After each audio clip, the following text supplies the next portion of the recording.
Kalau saya sebulan 2 kali ke masjid ini, rasanya tidak etis kalau bapak-bapak tidak datang ke pesantren saya. Kata Bang Haji Roma Irama, sungguh terlalu. Masa sebulan saya 2 kali ke sini, 40 kilo perjalanan, bolak-balik 80 kilo itu. Sampean nggak pernah ke pesantren saya, nah itu nggak etis rasanya lah. Nah, jadi diingat dan dikosongkan hari itu kami mengundang semuanya untuk hadir di acara wisuda ya. Ingatin, catat tanggalnya minggu depan tuh, hari Ahad tanggal 2 Juni 2024.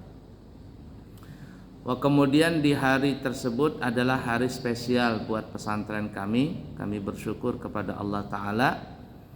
Nah, oleh karenanya itu ada juga memberikan kabar yang biasanya kami membawa jamaah umrah 12 hari, bahkan terkadang bisa sampai 13, 14 sampai 15 hari tergantung rezekinya, tapi nggak kurang dari 12 hari. Itu biasanya kami membawa jamaah dengan harga 32 juta rupiah. Nah, kalau ada yang kepingin berangkat dengan harga 27 juta rupiah dengan fasilitas sama, yakni pesawatnya Emirates, Qatar, Saudi, Garuda ya, pokoknya pesawat-pesawat yang bagus lah ya. Kemudian di Madinah hotelnya Andalus, Royal Andalus Suite. Turun dari pelataran, turun dari hotel sudah masuk pelataran Masjid Nabawi. Di Mekah itu kurang lebih cuma 200 meter dari WC 3. Harganya 27 juta rupiah, syaratnya adalah hadir di acara tersebut. Ini acara tanggal 2 Juni itu hadir dan juga mendaftar. Kalau hadir tapi tidak mendaftar, lalu besok-besoknya mau daftar, harganya kembali normal 32. Atau daftar tapi tidak hadir, maka tidak bisa juga harga 27. Ada yang mau daftar kemarin tuh malam kemarin IKN, Pak saya mau daftar bawa jamaah banyak tapi nggak hadir, boleh nggak? Boleh, tapi 32 juta kata saya. Saya kan kepingin hadir itu. Nah, sekaligus promosi pesantren. Nah, jadi bukan hanya promosi travel tapi juga promosi pesantren. Nah, jadi yang kepingin berangkat dengan harga 27 hadir di acara wisuda, kemudian mendaftar hari itu. DP-nya terserah. Yang penting ada tanda bukti ingin umrah, daftar. Tapi kalau DP-nya 5 juta langsung mendapatkan perlengkapan umrah. Nah, jadi seperti itu ya. Nah, kemudian juga insya Allah tanggal 5 Juni, yakni hari Rabu depan, bukan Rabu besok ya, tapi Rabu minggu depan, saya berserta rombongan juga akan berangkat haji tanggal 5 Juni dan insya Allah kembali di tanggal 30 Juni. Kurang lebih 25 hari kami akan berada di tanah suci ya. Jadi kalau saya nggak ada, silakan mau diisi pengajian oleh ustadz yang lain atau diliburkan juga nggak apa-apa. Nah, seperti itu ya pengumuman dari kami. Para jamaah sekalian yang disayangi Allah dan dicintai Allah, kita hidup di dunia ini tugasnya adalah untuk beribadah. Sebagaimana Allah menyebutkan dalam firman-Nya, "Wa ma khalaqtul jinna wal insa illa liya'buduni." Aku tidak ciptakan jin dan manusia kecuali hanya untuk beribadah kepadaku. Jadi sebenarnya hidup kita ini ibadah. Hidup kita ini ibadah kepada Allah Ta'ala. Yang ibadah itu akan menghasilkan pahala. Yang pahala ini tiket kita untuk masuk ke dalam surga. Jadi kalau orang beribadah dengan tulus ikhlas, maka insya Allah dengan rahmatnya Allah, pahala tadi bisa memasukkan kita ke dalam surga. Tapi kalau ada orang hidup di dunia ini hanya bergelimang dengan kesalahan dan dosa sampai akhirnya tidak bertobat dan diakhiri dengan mati su'ul khatimah, maka dengan murkanya Allah orang itu pun akan masuk ke dalam neraka. Na'udzubillahi min dzalik. Nah, ibadah yang kita lakukan itu kata ulama secara garis besar terbagi menjadi dua bahagian. Ibadah itu ada terbagi menjadi dua bagian kata ulama. Yang pertama namanya ibadah mahdhah. Ibadah mahdhah itu bahasa kitanya ibadah yang murni. Nah, disebut mahdhah ini karena kata ulama biasanya ibadah itu adalah ibadah yang mempunyai syarat dan rukun. Yang ibadah itu mempunyai syarat dan rukun, baik ibadah itu berkaitan kepada Allah ataupun kepada makhluk Allah Ta'ala.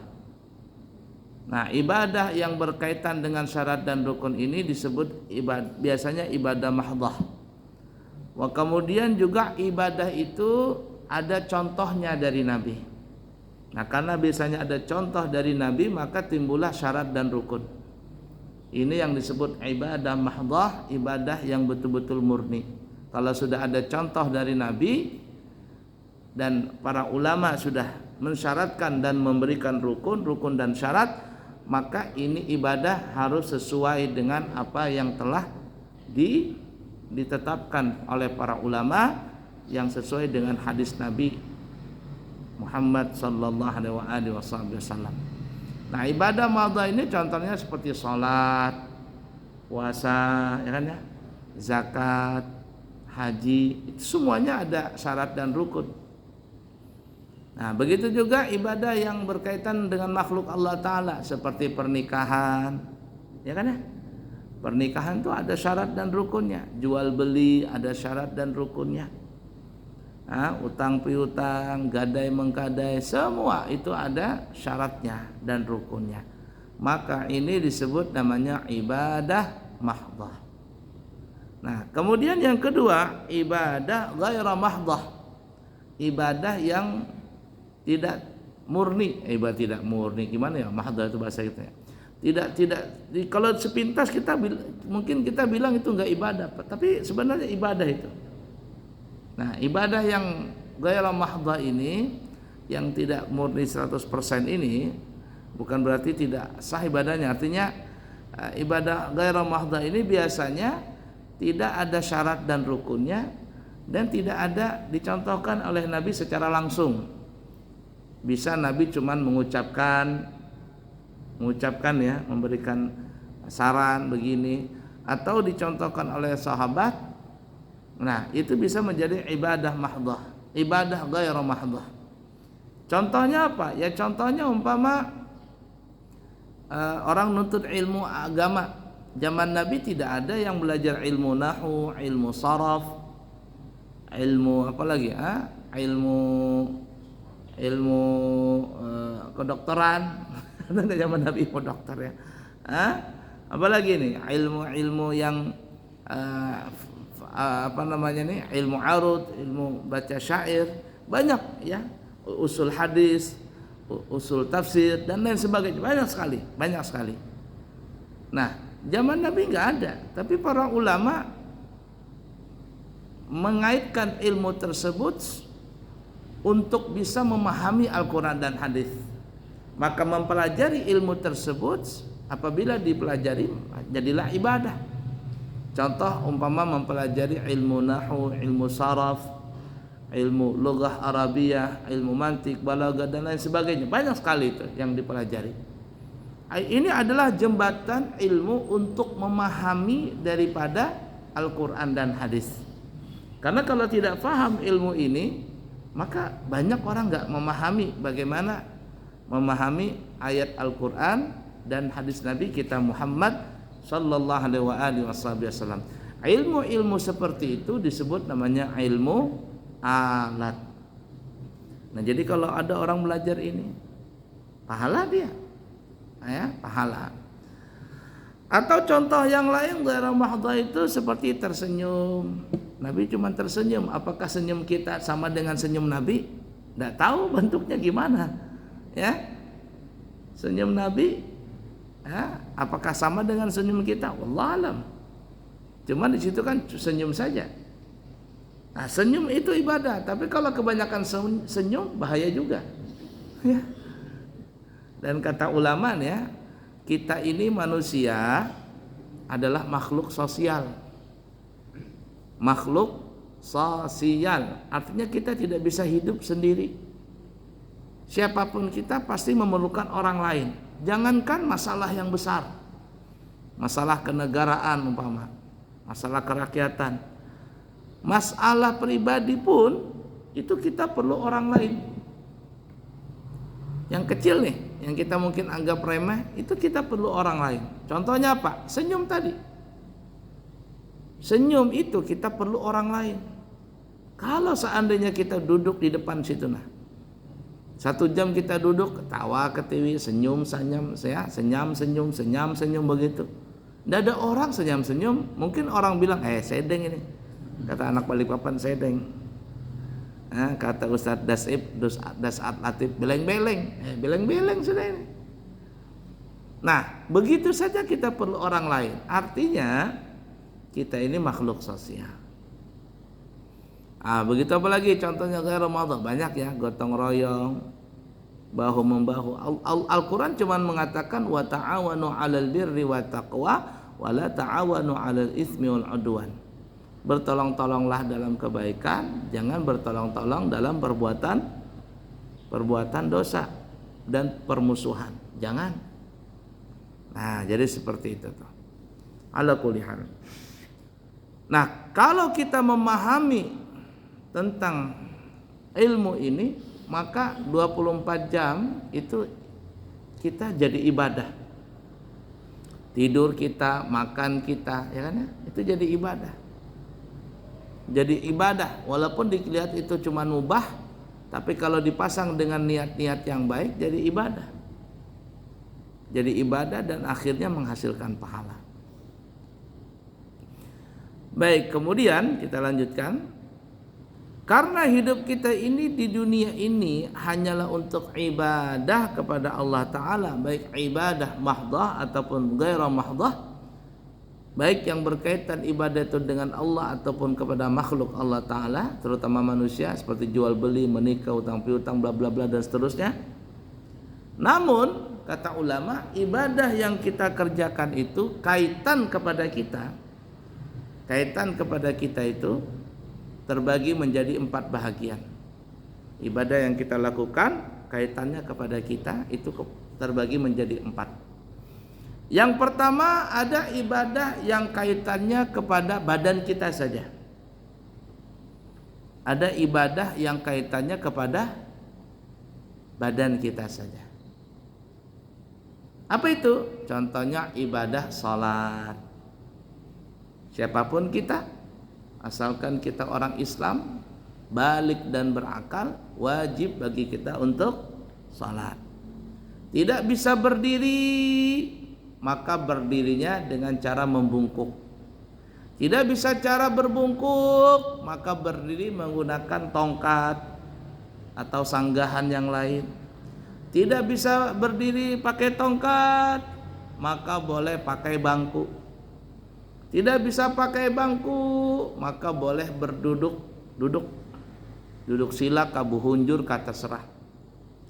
Tidak bisa berduduk, maka sambil tidur bermereng, seperti halnya orang yang dimasukkan ke dalam liang kubur. Afdalnya kita punya lambung kanan di tanah, kepala di sebelah sana. Itu apa? Utara ke selatan? Utara ya, selatan sana ya. Nah, kepala di sana, kaki di sana, menghadap kiblat. Tidak bisa tidur bermereng, maka bertelentang, kepala di timur, kaki ke barat. Diangkat kita punya kepala sedikit, supaya wajah menghadap kiblat. Kalau tidak bisa juga, karena kepalanya, lehernya digip, ya sudah berebah saja. Nah, tidak bisa salat sambil berebah, tidak bisa pakai kelopak mata, maka pakai dengan hati. Itu mazhab kita Syafi'i. Tapi kalau mazhab Hanafi, kalau orang yang sudah pakai hati, ya sudah, dimaafkan, tidak usah sholat. Itu mazhab Hanafi. Tidak bisa pakai hati, ya sudah, terakhir sholatkan. Terakhir sudah, nggak bisa sholat, ya disolatkan sudah. Nah itu. Jadi harus, wajib maksudnya, kita wajib sholat.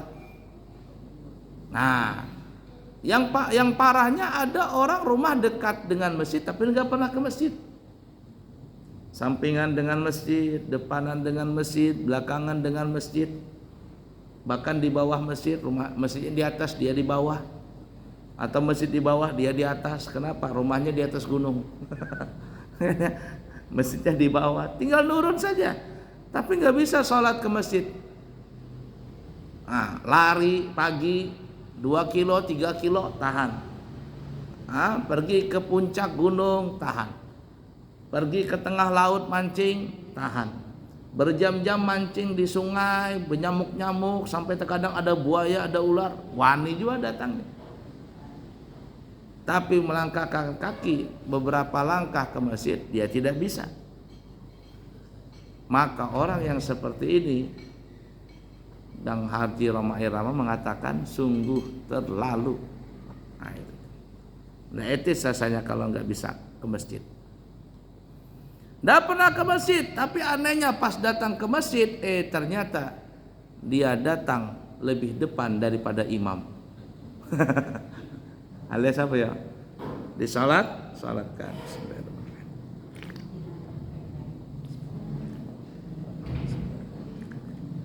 Mati baru masuk masjid.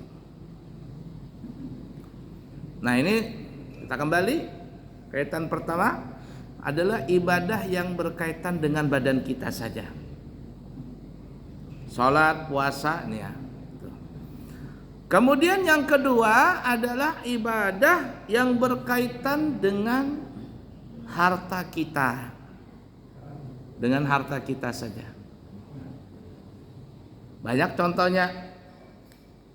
Zakat, sedekah, infak, hadiah, nafkah.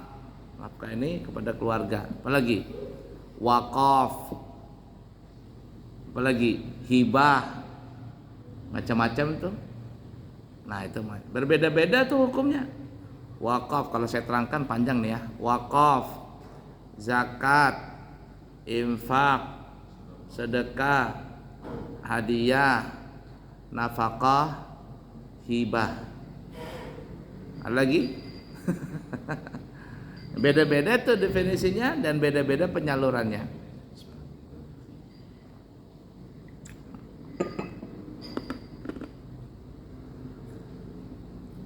Ada lagi fidyah, bayar dam, ini yang bagi berhaji nih.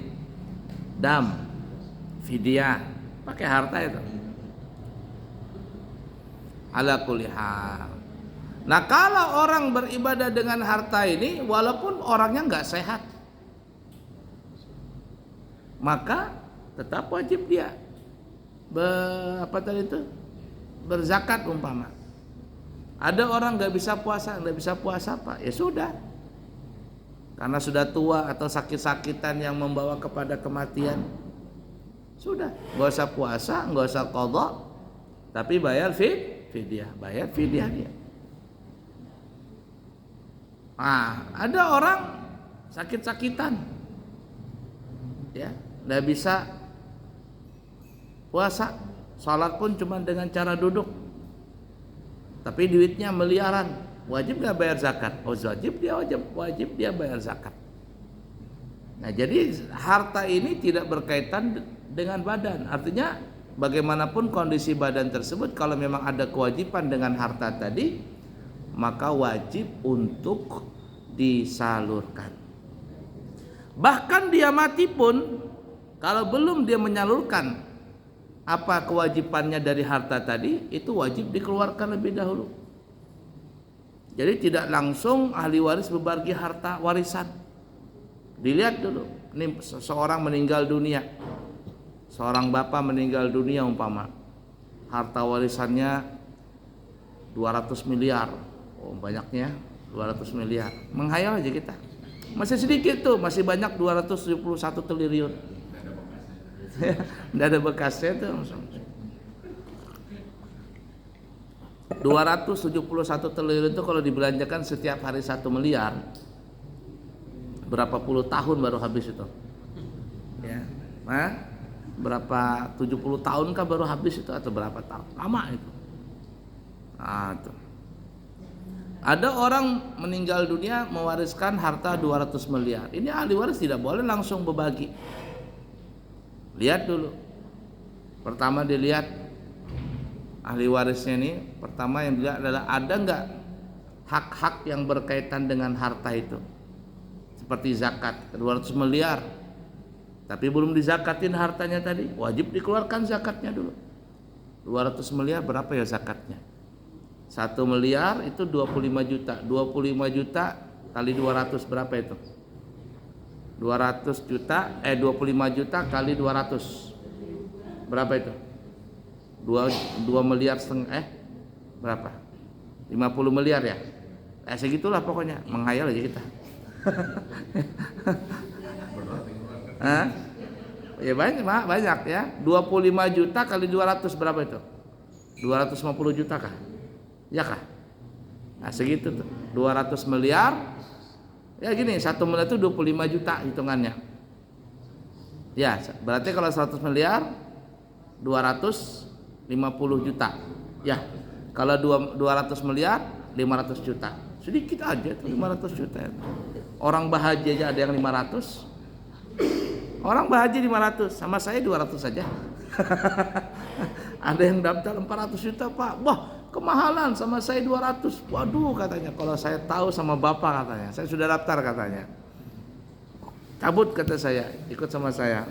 Nggak bisa dicabut katanya.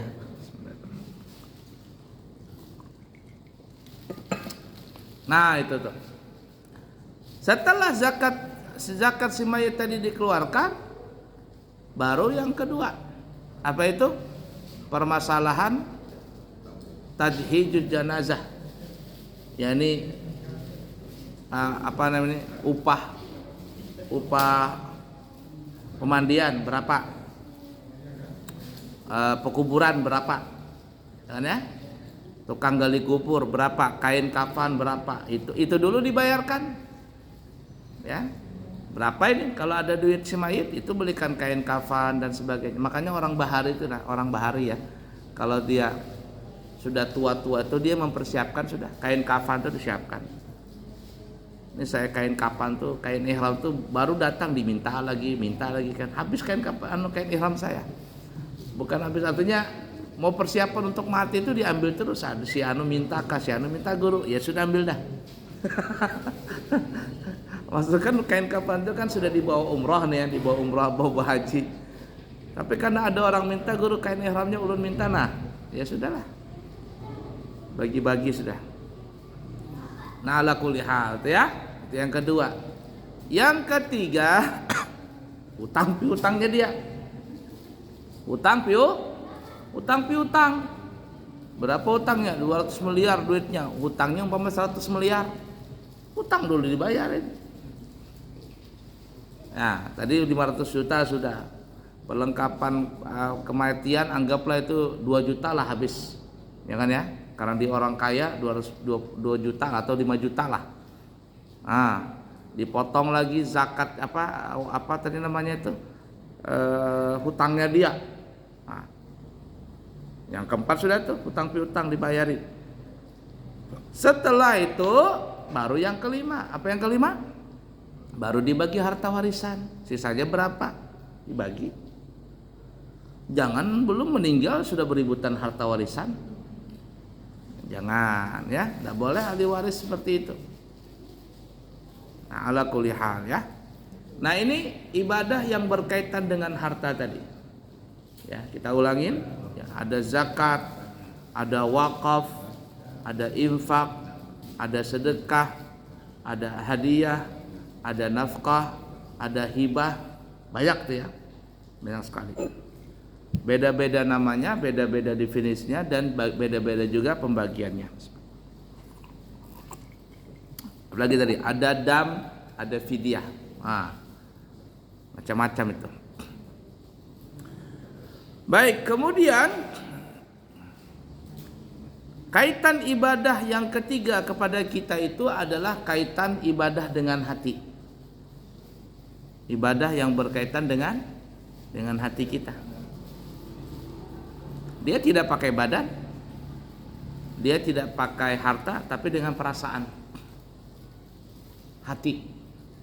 Apa itu? Seperti sabar, tawakal, pemaaf, ya. Apalagi tidak dendam, ya. Kalau ikhlas itu harga mati. Ikhlas itu harga mati dari semua ibadah. Kalau ibarat kata salat itu adalah ibarat kata badan, maka rohnya adalah ikhlas. Kalau zakat itu harta yang dizakati itu ibarat kata badan, maka rohnya zakat itu adalah ikhlas. Kalau ikhlas ini jangan ditanya lagi dah. Mesti itu wajib ada dalam setiap pelaksanaan ibadah. Nah, jadi ibadah yang dengan hati ini yang menentukan ketenangan jiwa kita. Kalau ada orang beribadah tapi pamer, ibadah kepingin dikatakan ini, katakan itu, ibadah mencari pergi haji, mencari huruf H begitu kan, H atau HJ. Kenapa? Karena mau pilkada sebentar lagi ya. Pilkada, pilpres, pil ya. Itu ada Habib Taufik Assegaf kata beliau. Kiai itu nggak suka dia pilkada, nggak suka. Anda suka pilpres katanya. Nggak suka apa? Pilkoplo ya kata Habib Taufik. Pilkoplo, pil ektasi nggak suka. Tapi kalau kiai kena pilkada katanya, oh belengar tuh, terpelengar. Ya, lebih mabuk daripada pil ektasi tadi. Makanya kalau kiai kena pilkada tadi, sudah. Yang halal bisa jadi haram, yang haram bisa jadi halal. Terlepas surban terlepas.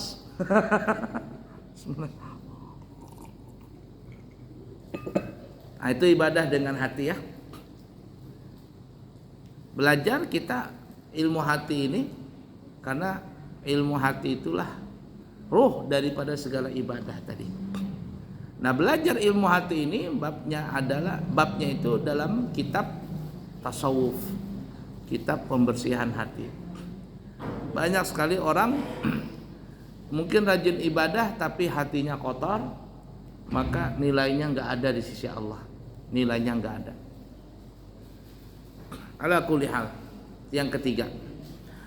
Kemudian yang keempat kaitannya adalah kepada kita, yaitu kaitan yang kepada tiga-tiganya tadi. Kepada badan kita, kepada harta kita, dan kepada hati kita. Ya, kaitannya bertiga-tiganya. Contohnya apa itu? Ibadah yang berkaitan dengan badan kita, dengan harta kita, dengan hati kita. Itu contohnya seperti ibadah menuntut ilmu agama. Orang yang belajar itu di pesantren, di mana-mana harus pakai badan. Ya, kalau ada orang belajar di pesantren tapi enggak pernah hadir, sekolah di mana? Di pesantren. Kamu ke pesantren enggak? Enggak. Kenapa? Izin terus. Berapa hari izin? 3 bulan. Nah, itu bukan pesantren namanya. Masa pesantren sekali izin 3 bulan, 6 bulan? Ya. Pesantren apa itu? Namanya aja di pesantren tapi orangnya enggak ada. Masuk pesantren 3 hari, 2 hari, syarat dia, apa syarat coba? Lari dia, pulang lagi. Diantar lagi sama bapaknya, pulang lagi. Itu mah bukan pesantren namanya. Nah, orang pesantren harus pakai badan, jasadnya ikut di pesantren. Apalagi pakai harta. Masa orang masuk pesantren nggak bayar-bayar? Kecuali pesantren yang pesantren yang khusus untuk orang nggak mampu itu lain lagi. Tapi rata-rata orang bayar semua pesantren. Ya, ada masuk pesantren 3 bulan, 4 bulan, 5 bulan, 6 bulan, setahun gak bayar-bayar. Ya Allah, orang ngekos aja di Balikpapan tuh ngekosnya aja 500.000, paling murah deh tuh. Itu pun cuman kamar lagi. Baru kosnya doang. Pian berapa kos di situ? 1 juta berapa? Hah? Nah, itu cuman kamar doang, kamar kakak rumah. Lah ini di pesantren makan, minum, tidur, listrik lengkap semuanya, diajarin sama gurunya. Tapi nggak mau bayar-bayar, bapaknya ngerokok, mamanya bisa beli emas, ya. Nanti bikin status kemana jalan, kemana itu rekreasi. La ilaha illallah. Ini orang tua seperti ini, opo iki? Ya. Nah, jadi harus pakai harta. Semakin tinggi belajarnya semakin mahal. Apalagi sekarang ini biaya kuliah mahal lagi. Ya siapa suruh kemarin oke bos. Akhirnya enggak, bukan makan gratis, bukan kuliah gratis, makan gratis saja belum. Ya ala kuliah hal itulah yang terjadi ya. Bah, perlu pakai harta. Ya, orang sekolah itu perlu pakai harta. Biayanya banyak. Kalau nggak sabar, selesai. Kemudian orang yang belajar itu pakai hati, sabar. Sabar. Orang yang hidup di pesantren itu bukan hanya belajar kitab, tapi juga belajar mental. Kalau belajar kitab di Google aja bisa belajar, tapi belajar mental. Belajar mental sholat 5 waktu berjamaah. Belajar mental kalau bikin kesalah disangsi guru, sabar enggak? Belajar untuk disiplin, belajar gotong royong, belajar ini, mental itu. Ada teman yang nakal, sabar enggak dia menghadapi itu? Ada teman yang membuli, sabar enggak dia? Tiba-tiba dia punya barang hilang, dicuri temannya, sabar enggak itu? Melatih mental. Kenapa? Karena kalau dia jadi kiai, jadi ustadz, jadi ulama, di luar sana lebih parah daripada di pesantren. Di luar nanti ada yang iri sama dia. Kalau sudah jadi kiai itu ada yang iri. Jangankan jadi kiai, jadi ustadz aja ada yang iri nanti. Ya, ada yang ngomongin jelek-jelekin, ada yang membuli, macam-macam. Ada yang nanti sampai memukul ustadznya, bahkan sampai mau dibunuh. Itu biasa itu. Di dalam berdakwah itu biasa. Nabi Muhammad saja sampai mau dibunuh, dikeluarkan dari kampung halamannya. Nanti kalau kita punya anaknya sekolah pesantren, lalu dia jadi kiai, jadi ulama, lalu ada orang yang benci sama dia, apalagi sampai ada yang mau mukul dia, apalagi sampai yang membunuh dia. Wah, kita begini, hebat kamu. Hebat, berarti apa ya? Jalurnya sama dengan jalur Nabi. Iya, seperti itu. Tapi kalau ada orang mau jadi kiai, mulus perjalanannya, mulus. Tidak ada rintangan. Banyak yang muji, nggak ada yang hina-hina dia. Nah ini jangan-jangan istidrat. Istidrat. Nabi aja banyak yang mengganggu. Nabi saja dikeluarkan dari kampung halamannya. Nabi itu berkata, kalau seandainya aku boleh milih, kata Nabi, aku akan tetap di Mekah sana. Tapi Allah tidak mengizinkan hijrahnya Nabi di Madinah, meninggalnya pun di Madinah. Allah suruh ke Madinah.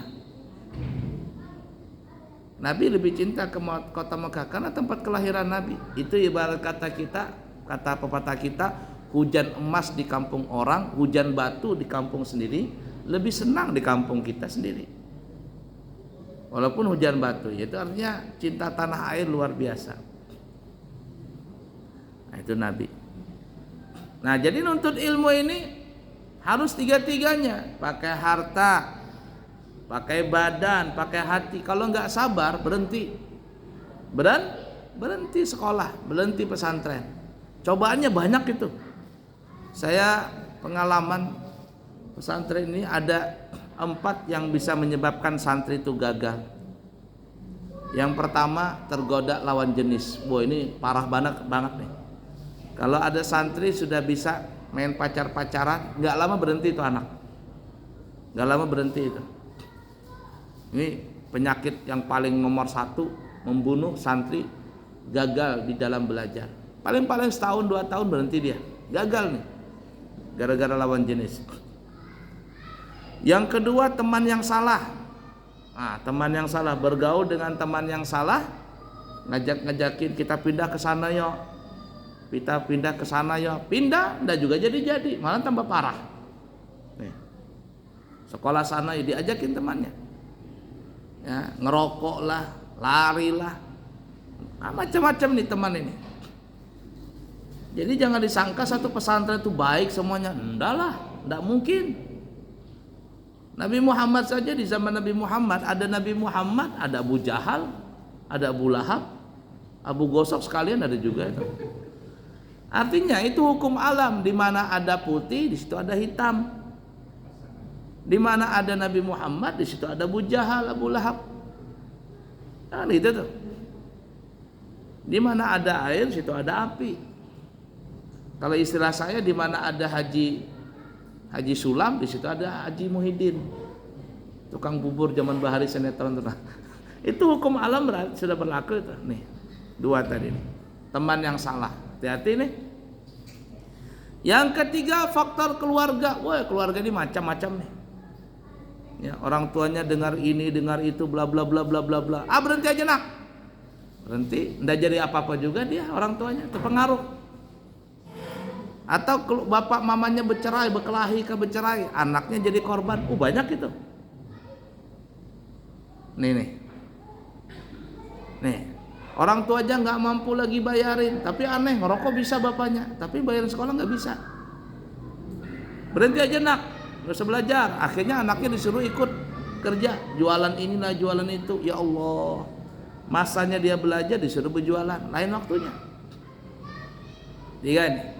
Faktor keluarga, terutama orang tua yang tidak mengerti.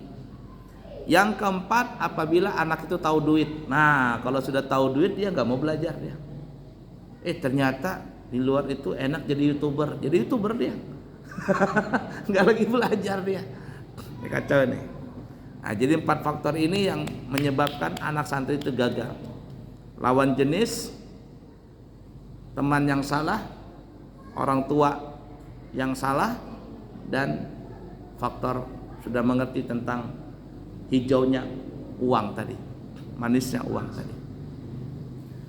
Nah, itu ibadah yang berkaitan dengan badan, harta, duit. Harta dan hati maksudnya. Kemudian apa lagi? Haji dan umrah nih, yang berhaji nih. Orang berhaji pakai duit, pakai badan, pakai hati. Itu banyak tuh yang umrah. Saya baca, saya dengar tuh ada 100.000 lebih yang berangkat umrah nggak pulang-pulang, nunggu haji.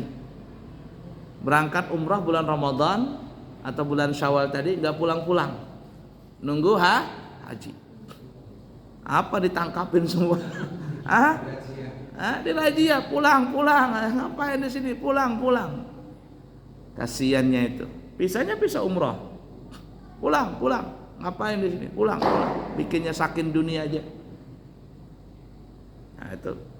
Pakai badan, pakai duit, maka deportasi sudah. Berapa tahun gak boleh ke Mekah nanti. Na'udzubillahi min dzalik, nasallallahu alaihi wasallam. Denda lagi 48 juta atau berapa itu? Ya kalau ada duit. Nah, itu repotnya. Orang berhaji pakai harta, pakai badan, pakai hati, harus sabar, tawakal. Seperti itu ya. Nah, kemudian apa lagi yang ibadah berkaitan dengan tiga-tiganya, badan, harta, dan hati, yaitu ibadah yang paling panjang, yaitu ibadah berkeluarga 24 jam sampai hari kiamat gak putus-putus. Orang berkeluarga pakai badan, menikah tuh pakai badan, masa menikah nggak pakai badan? Kalau nggak pakai badan nggak timbul anak. Janganlah. Menikah katanya, kenapa enggak punya anak? Enggak pernah di situ sentuh, nikah doang. Nikah apa ngarannya itu? Pakai badan. Kalau enggak kuat badannya minum jamu. Nah, itu tuh. Apalagi pakai harta. Masa menikah aja tapi enggak pernah begawi lakinya. Bini kada begawi, laki kada begawi, makan warisan aja.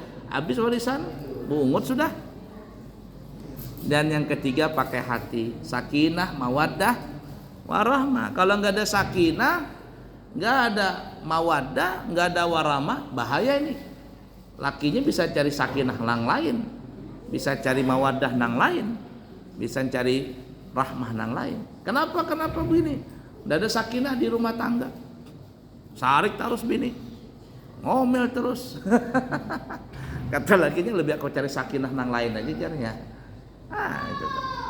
Ala kulli hal. Nah, itulah intinya dalam hidup dan kehidupan kita ini, semuanya adalah untuk ibadah kepada Allah Ta'ala. Baik, cukup sekian ya. Mudah-mudahan bermanfaat semuanya dan kita bisa mengamalkannya. Jangan lupa semuanya bapak-bapak, ibu-ibu hadir tanggal 2 Juni 2024 hari Ahad untuk syukuran wisuda kelulusan anak santri kami. Sebulan 2 kali saya ke masjid ini. Kalau bapak ibu tidak pergi ke sana, Bang Haji Roma Irama mengatakan sungguh terlalu, ya. 80 kilo bolak-balik saya, ya kan ya. Masa cuma setahun sekali, nggak bisa juga. Baiklah ya, cukup sekian. Semoga ada manfaatnya. Subhanakallahumma wa bihamdika asyhadu an la ilaha illa anta astaghfiruka wa atubu ilaik. Wa akhiru kalam, wassalamu alaikum warahmatullahi wabarakatuh.